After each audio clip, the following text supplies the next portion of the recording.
La última vez hemos comenzado con una nueva serie. La he denominado Jesús en el centro. Quiero continuar exactamente allí donde acabamos la última vez y continuar avanzando. Hemos considerado principalmente 2 Corintios 5, versículo 21.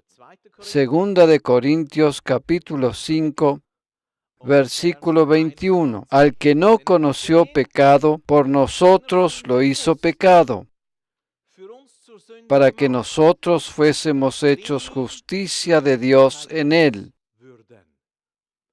El mensaje de la última vez se trataba principalmente de esta primera frase: al que no conoció pecado. Jesús no conoció pecado. Jesús no sabía de pecado alguno.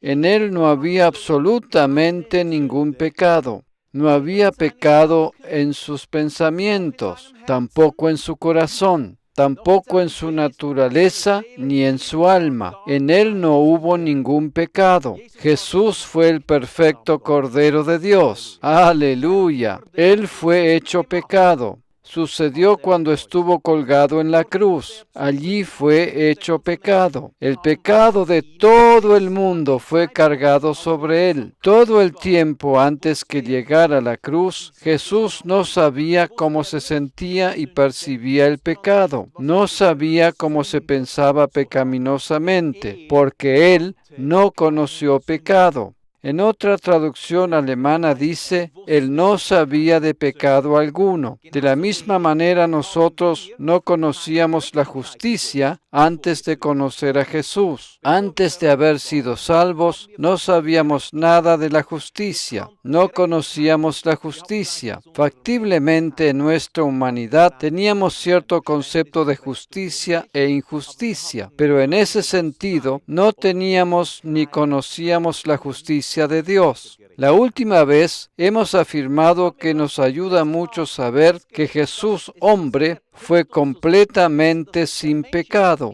fue completamente perfecto. Quizás digas, ¿qué sucedió entonces en el desierto cuando el diablo le tentó? Tienes que comprender que en griego las palabras tentar y probar son una sola palabra, son la misma palabra. Solamente en base al contexto se puede comprobar si se trata de una tentación, porque tentaciones existen y éstas nos afectan sobre todo a nosotros, porque la tentación da a luz el pecado. En el desierto Jesús no fue tentado, fue testeado por el diablo, justamente porque en griego se trata de la misma palabra. Solamente en base al contexto se puede establecer si se trata de una tentación o de una prueba. El contexto nos revela exactamente de qué se trataba. Jesús fue probado. Esto significa que Jesús no fue tentado en el desierto, sino que fue probado. ¿Cuál fue siempre el cuestionamiento del diablo? Siempre lo mismo. Si eres, ¿quién? El Hijo de Dios. Jesús no fue tentado.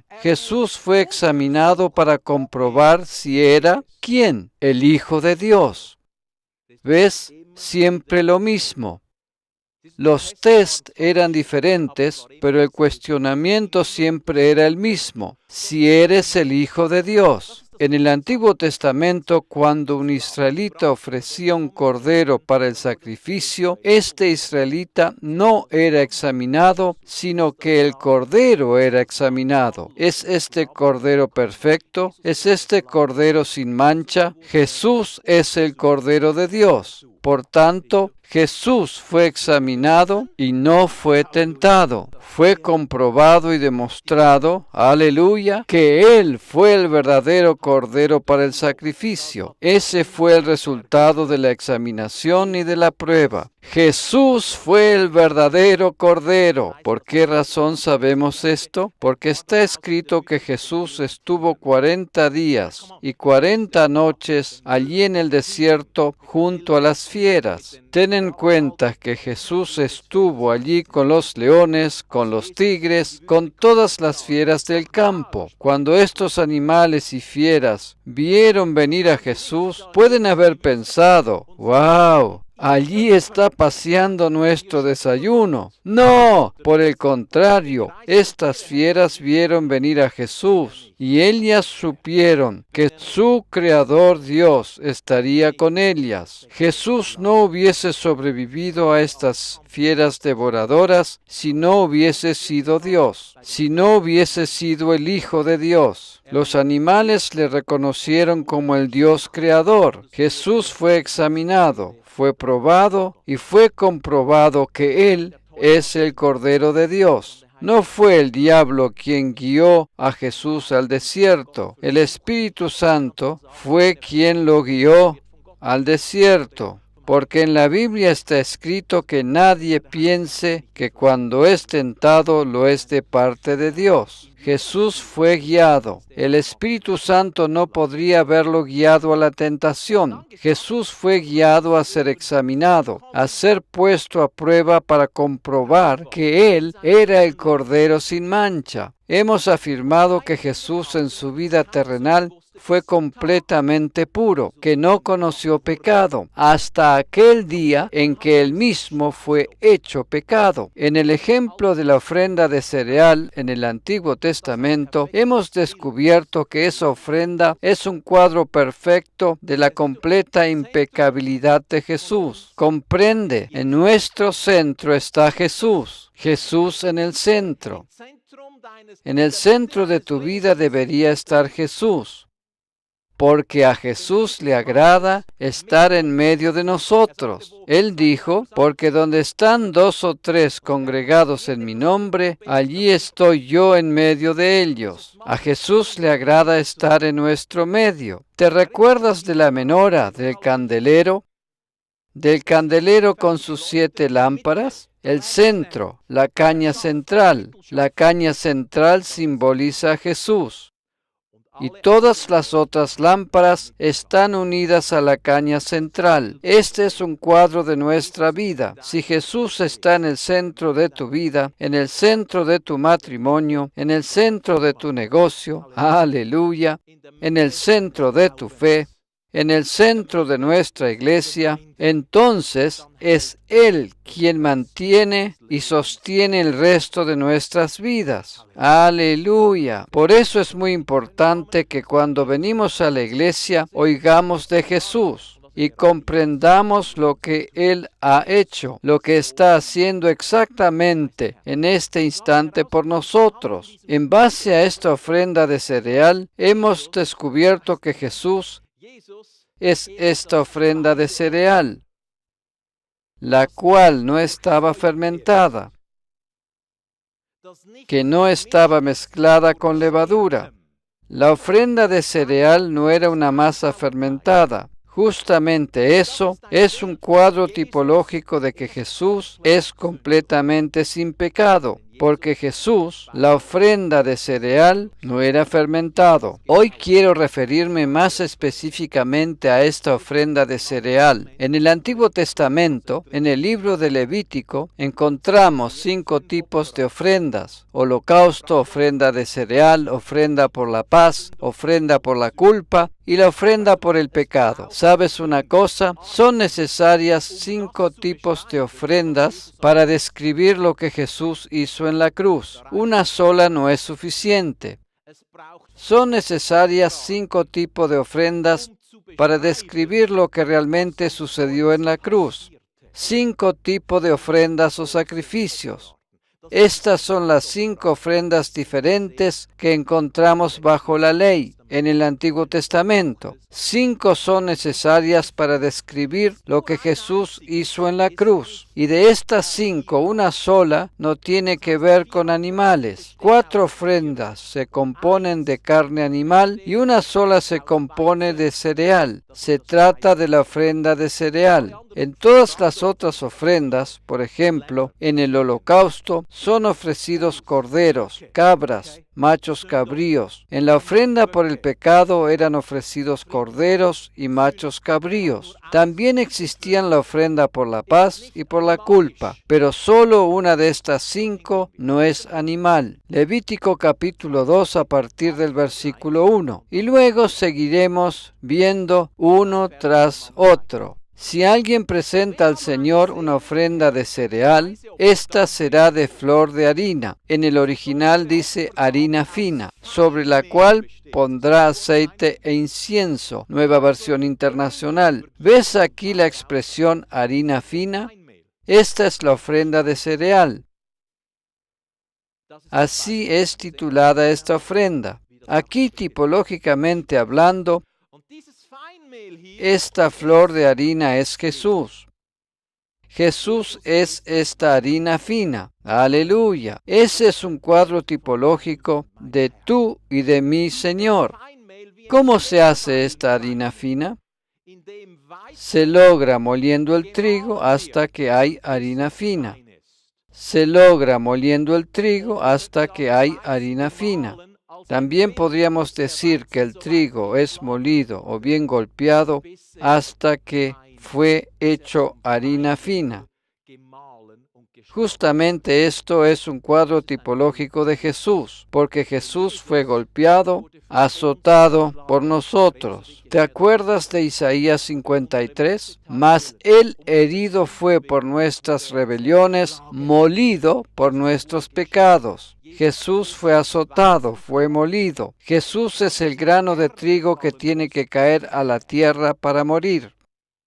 Juan 12, versículos 23 y 24. Jesús es el grano de trigo que tiene que caer a la tierra para morir. Contempla lo siguiente. Jesús les respondió diciendo, ha llegado la hora para que el Hijo del Hombre sea glorificado. Siguiente versículo, versículo 24.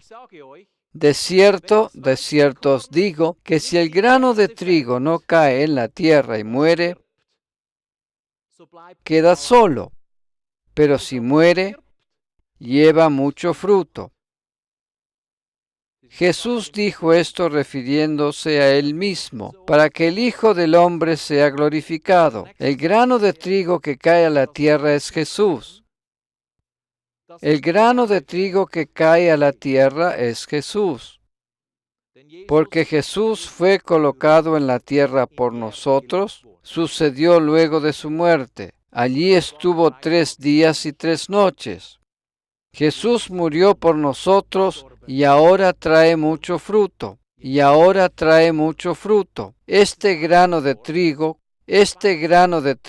cuando es suficientemente molido, es transformado en harina fina. Por tanto, Jesús es esta ofrenda de cereal. ¿De acuerdo? Jesús es la ofrenda de cereal. Regresemos al pasaje en que encontramos la ofrenda de cereal. Sigamos leyendo. Regresemos a Levítico.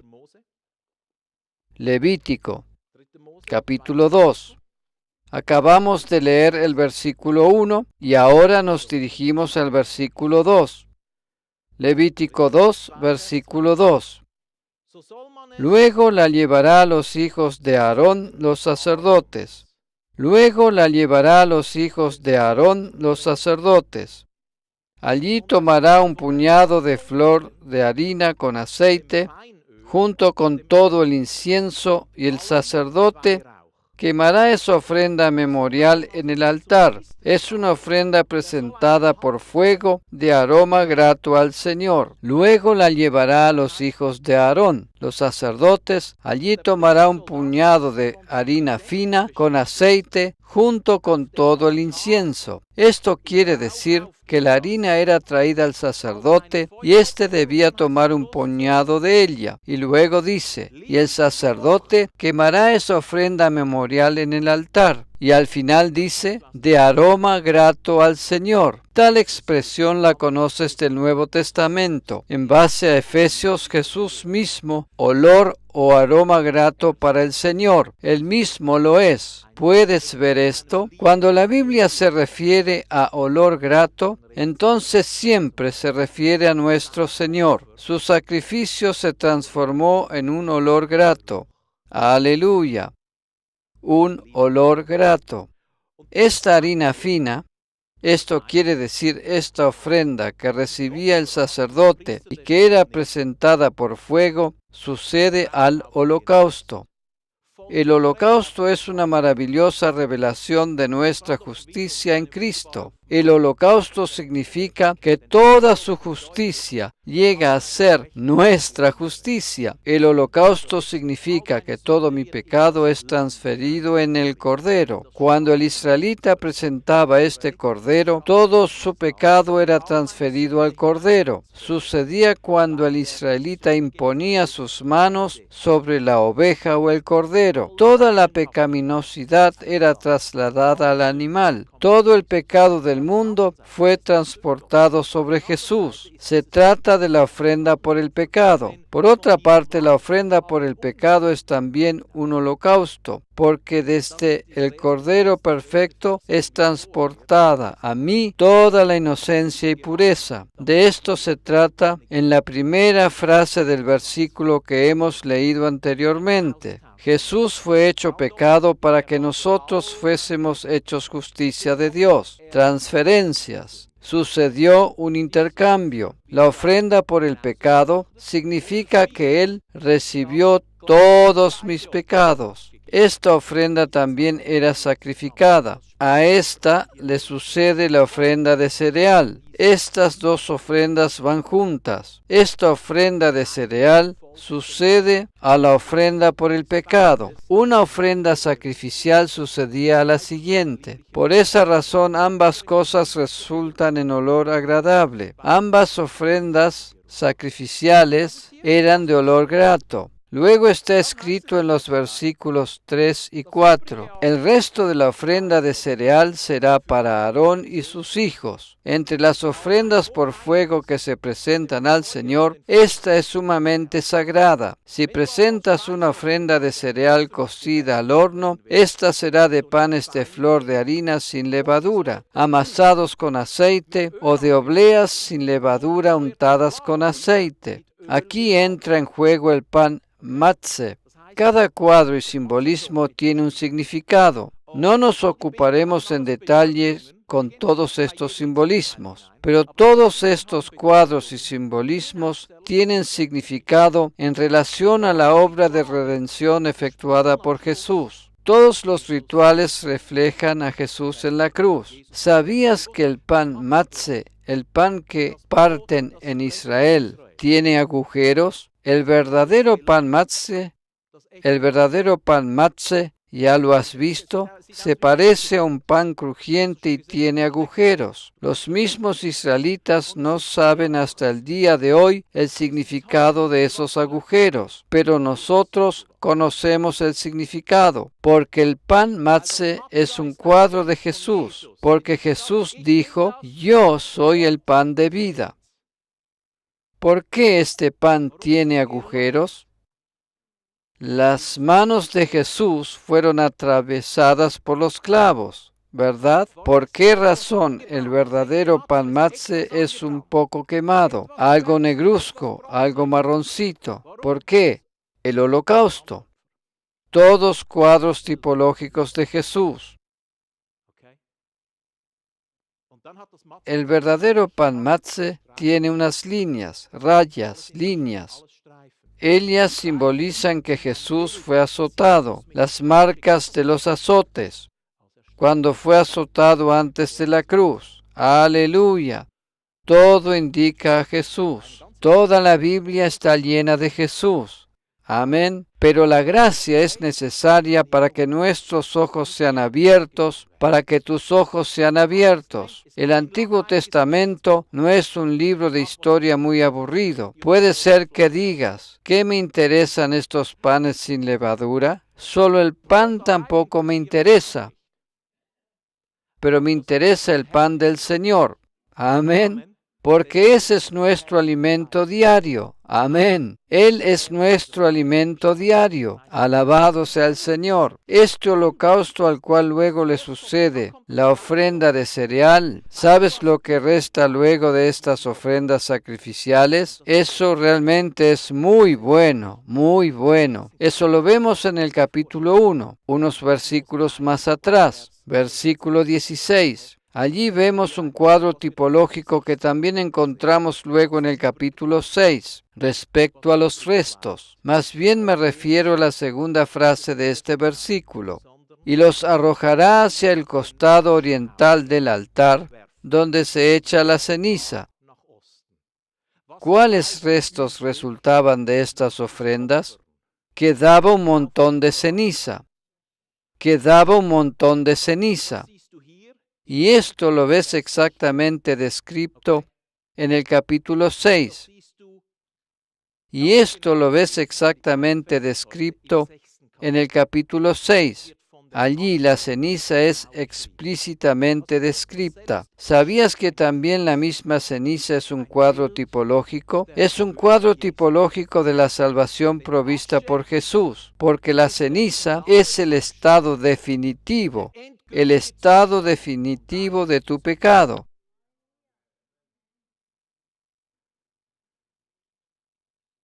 Porque también la ofrenda por el pecado, porque ¿qué es lo que resta de todas estas ofrendas sacrificiales? ¿Qué es lo que resta al final después que estas ofrendas fueron quemadas? Ceniza. Esta ceniza es un cuadro tipológico del estado definitivo de nuestro pecado. Un montón de ceniza. Tu pecado es como un montón de ceniza. Aleluya.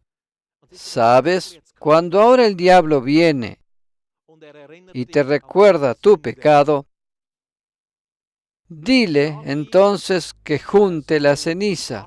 Dile entonces que junte la ceniza. Presta atención a lo que voy a decir. ¿Qué sucede cuando tratamos de hacer ceniza? Eso es lo que sucede.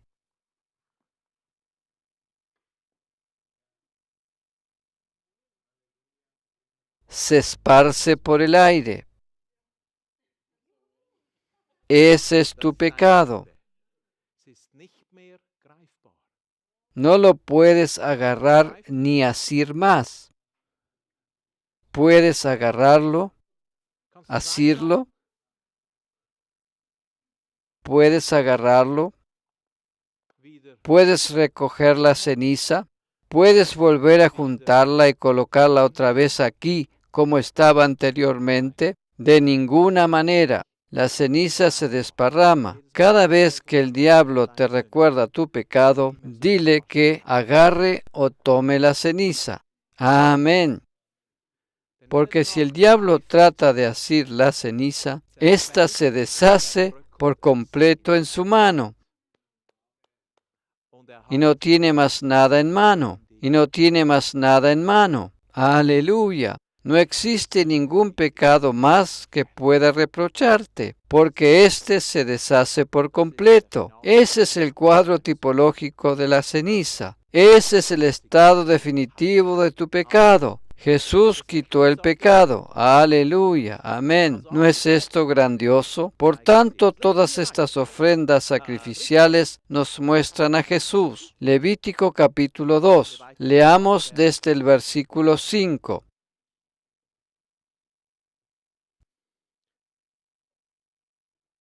Si presentas una ofrenda de cereal cocida en la sartén, ¿sabes lo que representa tipológicamente la sartén? En la sartén se fríe, se cocina. Esto representa los sufrimientos de Jesús. Jesús sufrió como ningún otro. Él sufrió.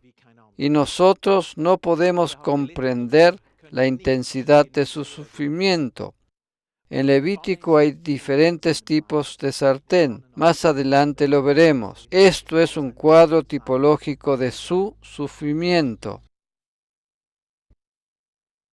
Si presentas una ofrenda de cereal cocida en la sartén, la ofrenda será de flor de harina, esto es, harina fina, sin levadura, amasada con aceite. ¿Ves esto? Sin levadura. Esta ofrenda de cereal tenía que ser siempre sin levadura. Nunca debía estar fermentada. La fermentación es un cuadro tipológico del pecado. Jesús tenía que ser el Cordero perfecto. Jesús tenía que ser el Cordero impecable. Con esto quiero decir que tenía que ser libre de pecado. Jesús tampoco debía ser tentado con pecado, porque Jesús fue probado como nosotros, pero sin pecado. Así está escrito en la Biblia. No está escrito que fue tentado con pecado. Jamás significa eso. Pensar eso es una interpretación equivocada de Hebreos capítulo 4. Jesús fue probado en todo como nosotros, pero sin pecado. Jesús estaba completamente libre de pecado. Era completamente libre de levadura. No estuvo fermentado. No había nada agrio en él. Aleluya. En nosotros hay algunas cosas agrias. Hay levadura, pero en Jesús no hay nada de helio. Por tanto, esta ofrenda de cereal siempre es libre de levadura. Versículo 6. La partirás en pedazos y le echarás aceite. Es una ofrenda de cereal. Aquí ves nuevamente a Jesús. La partirás ¿en qué? En pedazos. El cuerpo de Jesús fue partido en la cruz. Su cuerpo fue azotado. Sus huesos no fueron quebrados, pero en sentido figurado fue quebrantado. ¿De acuerdo? Versículo 7. Si presentas una ofrenda de cereal cocida a la olla o cazuela, representa el sufrimiento de Jesús, la ofrenda será de flor de harina, o sea, harina fina con aceite. Versículo 8. Así preparada la ofrenda de cereal, se la llevarás al Señor, es decir, se la llevarás al sacerdote, quien la presentará en el altar. Versículo 9. El sacerdote, luego de tomar una parte como ofrenda memorial, la quemará en el altar. Es una ofrenda presentada por fuego de aroma grato al Señor. Esta ofrenda de cereal también es una ofrenda de fuego de olor grato para el Señor. Aquí nuevamente encontramos el olor grato para el Señor. Aquí encontramos que el olor grato para el Señor es Jesús, porque en el Nuevo Testamento lo encontramos en varias oportunidades. Olor grato para el Señor. Justamente eso es lo que Dios huele en ti. Dios huele en ti a Jesús. Aleluya. Dios siempre percibe en ti el olor de Jesús, porque Jesús es el olor grato. Y luego está escrito en el versículo 10, el resto de la ofrenda de cereal será para Aarón y sus hijos, entre las ofrendas por fuego que se presentan al Señor. Esta es sumamente sagrada. Y ahora versículo 11, ninguna ofrenda de cereal que ustedes presenten al Señor se hará de masa fermentada. Esto habíamos considerado la última vez. Ninguna ofrenda de cereal, esto es Jesús, que ustedes presenten al Señor se hará de masa fermentada o de pecado, porque lo fermentado representa el pecado. Porque en una ofrenda al Señor presentada por fuego no se deben quemar ni miel ni levadura. Ninguna levadura y tampoco miel. La levadura es mencionada varias veces en la Biblia, sobre todo en el Nuevo Testamento. El Nuevo Testamento define lo que significa la levadura. ¿Te recuerdas que Jesús dijo que nos cuidemos de la levadura de los fariseos y de los saduceos? La levadura de los fariseos y saduceos. Esto lo encontramos en los evangelios. Siempre representa la falsa doctrina. Es un cuadro tipológico de la falsa doctrina. ¿Cuál era la falsa doctrina de los fariseos? Legalismo. Ese era su tema. Legalismo. La falsa doctrina del legalismo. ¿Cuál era la falsa doctrina de los saduceos? Los saduceos no creían en la resurrección. Los saduceos no creían en lo sobrenatural. Ahora en nuestro tiempo no leas libros cristianos en los que no se cree en la sanidad. Esto es importante. No leas libros de personas que no creen en milagros. De pronto aquí está todo en silencio. Presta atención. Eso es levadura. Los saduceos no creían en lo sobrenatural del reino de Dios. Ellos no creían en los milagros obrados por Dios, porque ellos no creían en la resurrección. Por favor, no leas libros escritos por personas que no creen en milagros. No te ocupes con literatura y con autores que están en contra de la sanidad, que no creen en sanidad, que no creen en un Dios obrador de milagros. Esa es la levadura de los saduceos. También encontramos la levadura de Herodes. ¿Sabes lo que es eso? Es mundanalidad. Esa es la levadura de Herodes. En esta levadura, posesiones son más importantes que cuestiones espirituales. Mundanalidad. Luego, en cuanto a la levadura, está escrito que un poco de levadura leuda toda la masa. Esa es la situación en 1 Corintios capítulo 5. Se trata del caso de un hombre que vivía con la mujer de su propio padre, en fornicación. Este era otro tipo de levadura. Se trataba de pecado que se practicaba continuamente. Este es un cuarto ámbito de levadura. Luego también existe un quinto ámbito de levadura. Es la levadura que menciona Pablo en Gálatas. Se trata de la levadura de la ley, En el Nuevo Testamento existen 5 tipos de levadura. Por lo tanto, vemos que la levadura siempre está relacionada con pecado o con algo malo. La levadura nunca es algo bueno. ¿Comprendes esto? Algo leudado nunca es algo bueno en lo espiritual. Leudado siempre tiene que ver con pecado. En toda la Biblia, la levadura nunca es algo bueno. Por ello, al final te mostraré lo que significa cuando Jesús dijo que el reino de Dios es semejante a la levadura. ¿De acuerdo? ¿Qué quiso decir con ello? El reino de Dios es semejante a la levadura. Es muy bueno que ahora vosotros estáis pensando. Permito que sigan pensando. Bueno, se me está yendo el tiempo. Es tiempo de irse a casa. Aquí en el versículo 11, hasta aquí hemos llegado. Miel. No había que mezclar con miel, pero no tengo tiempo para explicar esto. Lo haré en otra oportunidad. ¿Sabes lo que significa la miel? La miel también es un cuadro tipológico para algo bueno, ¿de acuerdo? Miel también significa unción divina. La miel también es un cuadro, óyeme bien, para bondad humana. Jesús como ofrenda de cereal no tenía pecado y tampoco tenía bondad humana. Tenía exclusivamente bondad divina. ¿De acuerdo? Jesús no tenía bondad humana en él, ni siquiera una gota. Tenía solamente bondad divina. Algo muy breve. ¿Qué hubiese sido lo más estúpido que se le pudiera haber hecho al hijo pródigo?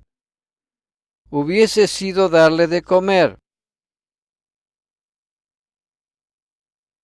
Realmente, eso hubiese sido lo más estúpido que se pudiera haber hecho. También hubiese sido estúpido darle dinero. Eso hubiese sido lo más estúpido. La bondad humana haría eso, pero la bondad divina no. Porque si hubiese recibido algo para comer, recibir comida y dinero, no lo hubiese hecho regresar al Padre.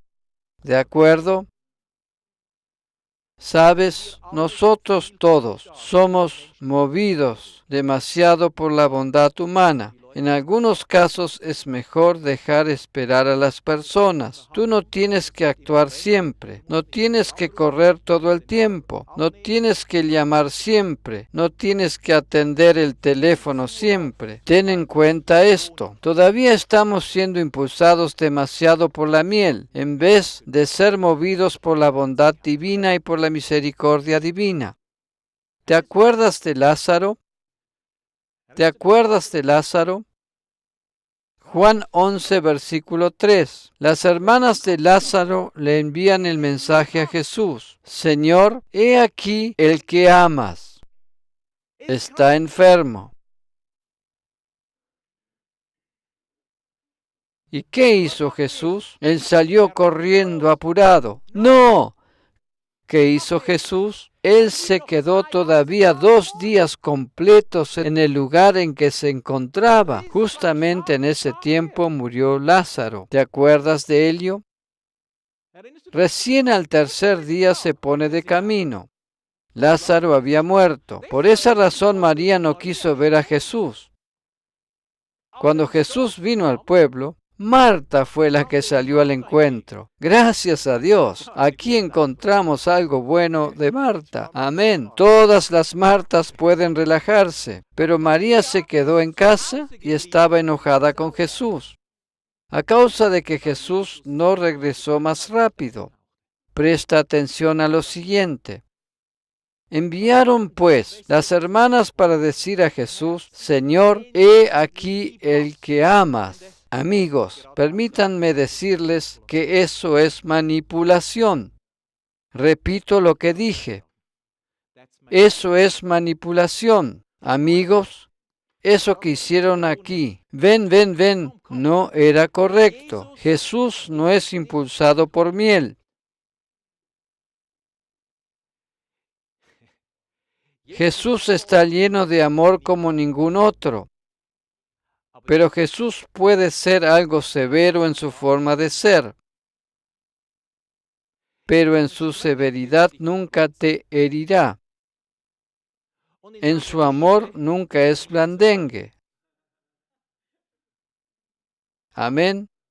Jesús es ambas cosas. En su amor es tierno como una flor, pero también firme como hierro. Aleluya. ¿Ves? Jesús no fue, Jesús esperó, ¿de acuerdo? Jesús esperó, no permitió ser impulsado por lo que había oído. Seamos sinceros, aquel a quien amas. Naturalmente que Jesús amaba a Lázaro. Jesús no necesitaba oír tal frase. Eso no se necesitaba decirle. Señor, he aquí el que amas. Naturalmente que Jesús le amaba. Jesús mismo sabía cuánto le amaba. Jesús era el amor encarnado. Esa frase no necesitaba oírla. Así es Jesús. Jesús es ambas cosas, pero nunca hiere. Tampoco es alguien que tendría lástima de ti, ¿Te acuerdas de Pedro? Cuando Pedro le dijo, Señor, un momento, ten lástima de ti, eso es lo que significa en el original griego, ten lástima de ti, laméntate. Y Jesús se da vuelta y le dice, vete de mí, Satanás. No debemos olvidarnos nunca que Jesús nunca es miel humana.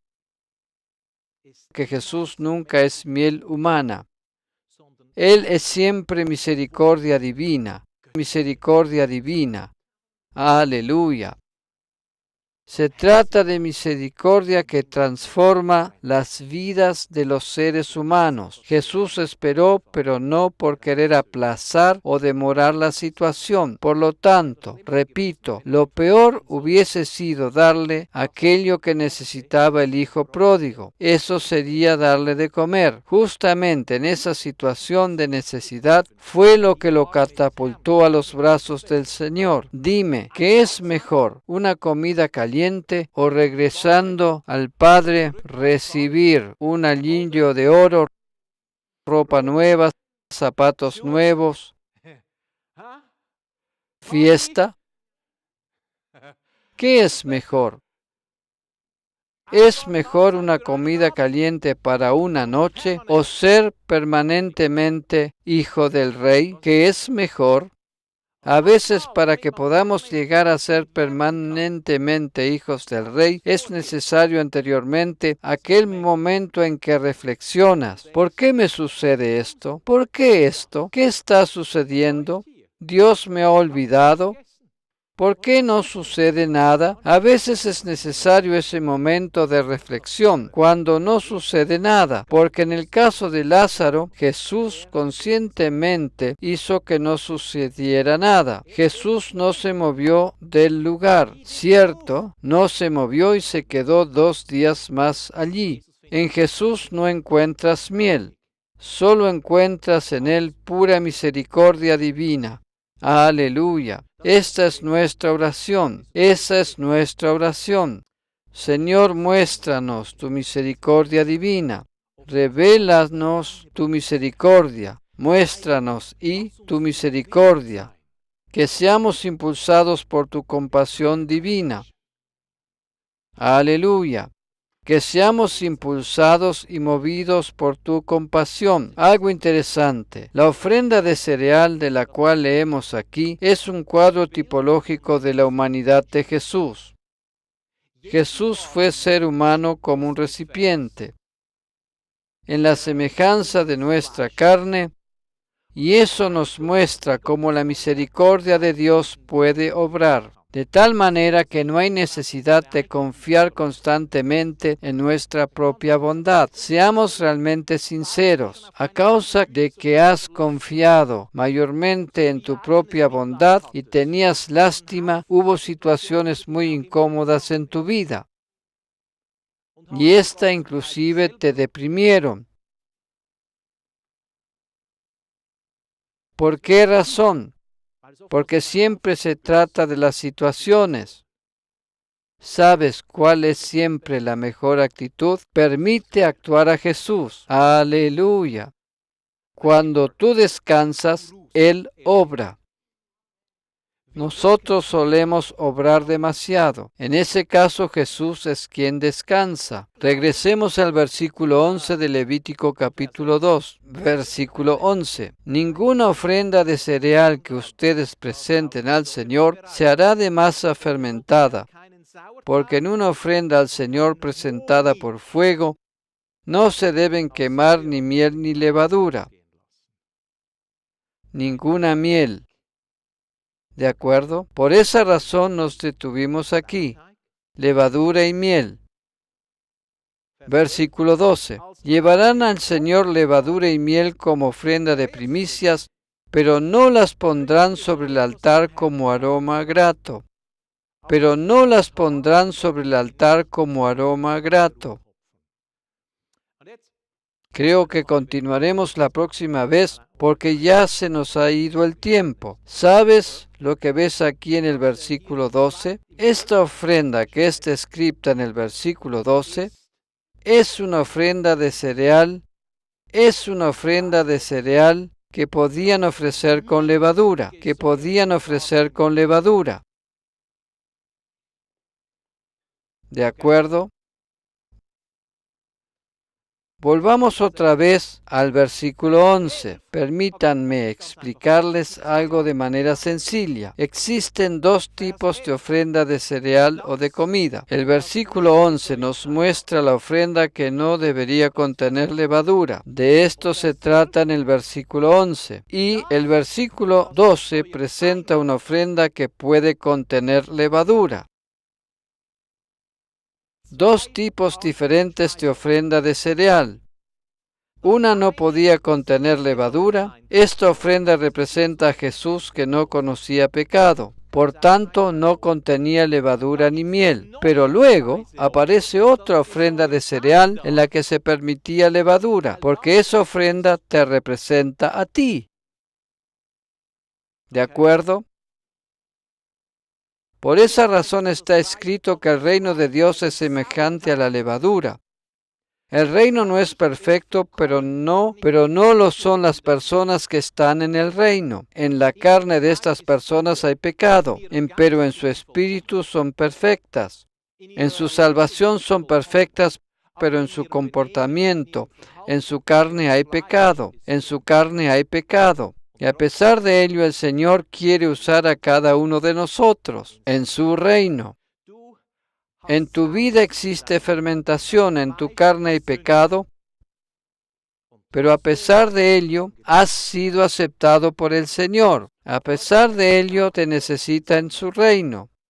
¿De acuerdo? La próxima vez continuaremos viendo este aspecto. Me refiero a esta nueva ofrenda de cereal. La ofrenda de cereal que hemos visto hoy es la ofrenda de cereal que representa tipológicamente únicamente a Jesús. Esta ofrenda no estaba fermentada. La nueva ofrenda de cereal, la cual seguiremos estudiando la próxima vez, nos representa tipológicamente a nosotros que fuimos unidos con nuestro sumo sacerdote Jesucristo. Lo fermentado es unido con el Cordero. Lo fermentado es unido con el Cordero. Aleluya. Esto es realmente una grandiosa revelación. Podemos descubrir en ella maravillas. Tu pecado fue colocado sobre Jesús y por medio de él se manifiesta su justicia en tu vida. Nuestras propias ofrendas no son suficientes. Por eso tienen que ser unidas con la ofrenda del Señor. Esto a su vez produce un olor grato. Nuestra ofrenda que contiene levadura no produce olor grato. Por esa razón, cada vez cuando estamos aquí como seres humanos carnales, adoramos a Jesús en unidad con Él.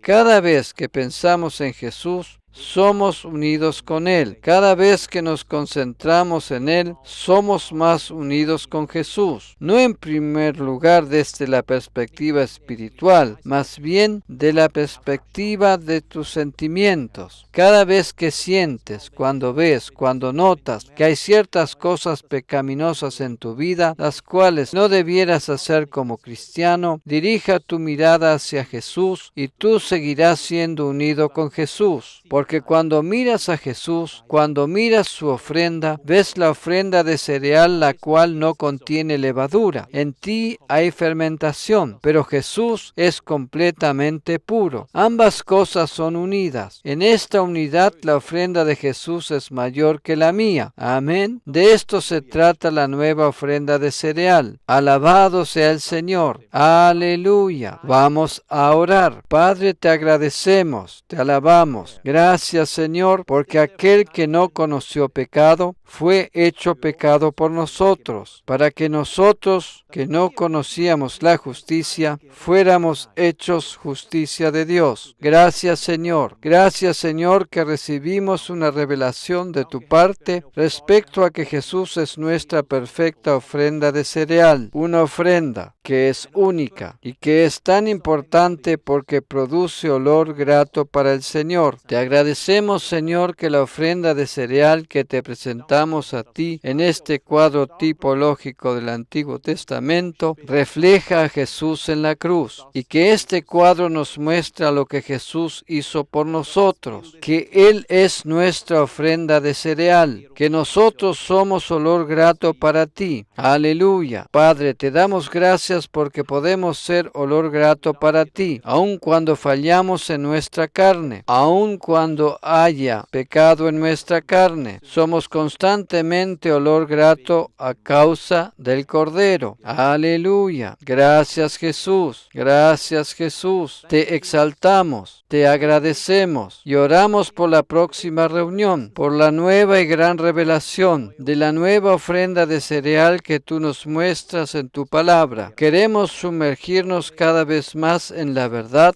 de tener a Jesús permanentemente en el centro de nuestras vidas. Amén y amén.